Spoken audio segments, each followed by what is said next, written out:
ബിന്നിയുടെ husband ഷാനവാസിനെയും നെവിനെയും തമ്മിലടിപ്പിച്ചിരിക്കുകയാണ്. Nubin ഷാനവാസിനെ പറ്റിയുള്ള ഒരു കാര്യം നെവിൻ്റെ അടുത്ത് പറഞ്ഞു കൊടുക്കുന്നുണ്ട്. അതായത് നെവിൻ ഈ ഫുഡ് ഐറ്റം ഒക്കെ സേവ് ചെയ്ത് വെക്കുന്ന ഒരു ബോക്സ് ഉണ്ട് നെവിന്. അതിനകത്ത് ചിപ്സ് ഒക്കെ ഇട്ട് വെച്ചിട്ടുണ്ടായിരുന്നു നെവിൻ. അപ്പോൾ ഷാനവാസ് ആരും തന്നെ അറിയാതെ നെവിൻ്റെ ആ ഒരു ബോക്സ് എടുത്തുകൊണ്ട് പോയി അതിൻ്റെ അകത്ത് നിന്ന് ചിപ്സ് ഒക്കെ എടുത്ത് മാറ്റി വെക്കുന്നു. അപ്പോൾ ഇത് ഓൾറെഡി നൂബിനും അറിയായിരുന്നു. അപ്പോൾ നൂബിൻ അത് നെവിൻ്റെ അടുത്ത് പറഞ്ഞു കൊടുക്കുന്നുണ്ട്. നെവിൻ ഇത് കേട്ട പാതി കേൾക്കാത്ത പാതി നേരെ ഓടി ചെന്ന് ഷാനവാസിൻ്റെ അടുത്ത് പ്രശ്നം ഉണ്ടാക്കുന്നു. താടോ എൻ്റെ ചിപ്സ് എവിടെ കൊണ്ടാണ് വെച്ചേക്കുന്നത്, താൻ തിന്നോ, തനിക്ക് ഞാൻ കുറച്ച് നേരം മുമ്പേ വരെ തന്നതല്ല എൻ്റെ കയ്യിൽ നിന്ന്, എൻ്റെ ഉണ്ട വരെ തന്നതല്ലേടോ എന്ന് നെവിൻ ഷാനവാസിൻ്റെ അടുത്ത് പറയുന്നു. ഷാനവാസ് ഇതെല്ലാം വളരെ തമാശ രൂപേണ എടുത്തു വിടുന്നുണ്ട്.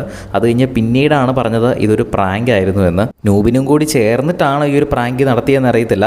എന്തായാലും നൂബിനാണ് നെവിൻ്റെ അടുത്ത് പറഞ്ഞു കൊടുത്തത് ഷാനവാസ് ദേ ഇങ്ങനെ ഒരു സംഭവം എടുത്തിട്ടുണ്ട് എന്ന്. നെവിൻ ഷാനവാസിൻ്റെ അടുത്ത് വന്ന് ചൂടാകുന്ന സമയത്തെല്ലാം ഷാനവാസ് ചോദിക്കുന്നുണ്ടായിരുന്നു, നിൻ്റെ അടുത്ത് ആരാ ഇത് വന്ന് പറഞ്ഞ്, നിൻ്റെ അടുത്ത് ആരാ വന്ന് പറഞ്ഞ് ഞാനാണ് ഈ ചിപ്സും സാധനങ്ങളെല്ലാം എടുത്തുകൊണ്ട് പോയത് എന്ന്. അപ്പോൾ നെവിൻ തന്നെ ഷാനവാസിൻ്റെ അടുത്ത് പറഞ്ഞു കൊടുത്തു അത് നൂബിനാണ് എൻ്റെ അടുത്ത് പറഞ്ഞതെന്ന്. എന്തായാലും ഇതൊക്കെ കഴിഞ്ഞ് കുറേ സമയം കഴിഞ്ഞപ്പോൾ ഷാനവാസ് ആ എടുത്ത ചിപ്സ് എല്ലാം അതേപടി നെവിന് തിരിച്ചു കൊടുക്കുന്നുണ്ടായിരുന്നു.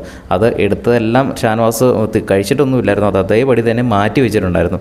എന്തായാലും നെവിൻ അതെല്ലാം തിരിച്ചു കൊടുത്തപ്പോൾ നെവിൻ പൊട്ടിക്കരയുന്നുണ്ട്. അതിന് പകരമായിട്ട് എന്തൊക്കെയോ അരുവയൊക്കെ തിരിച്ച് ഷാനവാസിന് സമ്മാനമായിട്ട് കൊടുക്കുന്നുണ്ട്. എനിക്ക് തോന്നുന്നു ഇത് നൂബിനും ഷാനവാസും കൂടെ ഒരു നെവിനെ പ്രാങ്ക് ചെയ്യാൻ വേണ്ടിയിട്ട് എടുത്ത് മാറ്റി വെച്ചതാണെന്നാണ് എനിക്ക് തോന്നുന്നത്. എന്തായാലും ബിഗ് ബോസിൻ്റെ കൂടുതൽ ലൈവ് അപ്ഡേറ്റ്സിനായിട്ട് ചാനൽ ഒന്ന് സബ്സ്ക്രൈബ് ചെയ്യുക.